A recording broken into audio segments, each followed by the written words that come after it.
আসসালামু আলাইকুম বন্ধুরা, সবাই কেমন আছেন? আশা করছি সবাই ভালো আছেন। আমরা অনেক অনেক ভালো আছি।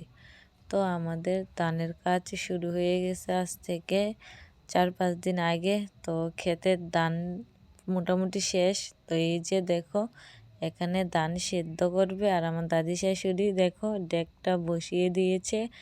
ডেকের মধ্যে ভালো করে মাটি দিয়ে তারপর লেপে নিয়েছি, যাতে যাতে মোড় দিলে পরিষ্কার হয়ে যায় তার জন্য। আর এদিকে আমার শাশুড়ি চা বসিয়ে দিয়েছে।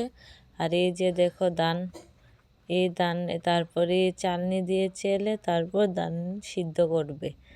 আর এই যে দেখো, আমি এখন ধানটিকে ডেগের মধ্যে দিয়ে দেবো এক এক করে।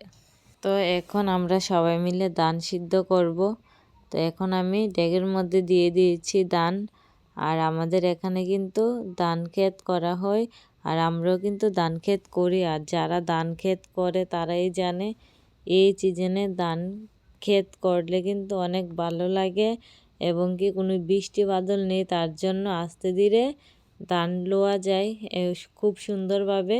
কোনো পরিশ্রম এত একটা হয়নি, তারপর যে সেটাও অল্প একটু পরিশ্রম হয়, আবার কিছু ভালো লাগে সবাই মিলে একসাথে কাজ করলে।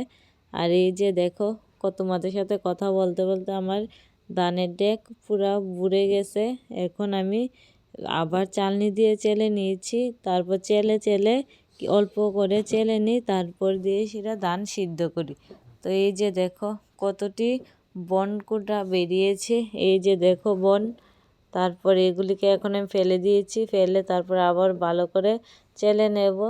আর আমাদের বাড়িতে কিন্তু সবাই মিলে একসাথে কাজ করতে খুবই ভালো লাগে। আমিও কাজ করি তাদের সাথে, আমার শাশুড়ি আর আমার দিদি শাশুড়ি। তো এই যে দেখো, আমার শাশুড়ি একদিকে চা করে নিয়েছে, আমার দিদি শাশুড়ি ধান সিদ্ধ করছে, আর আমি ধানের ডেগের মধ্যে ধানটাকে বুড়িয়ে নিলাম, তারপর ধান চালছি। সবাই যার যার মতো কাজ করছে, আর মিলেমিশে কাজ করতে কিন্তু খুবই ভালো লাগে। তো এই যে সবাই চা খাচ্ছে, আমিও চা খেলাম ঘরের মধ্যে এসে। আর আমাদের ভিডিও তোমাদের কাছে কীরকম লাগে অবশ্যই কমেন্ট করে জানাবে। তো আজকের ব্লগটা এতটুকুই, নেক্সটে আরও একটি ভিডিও নিয়ে চলে আসব।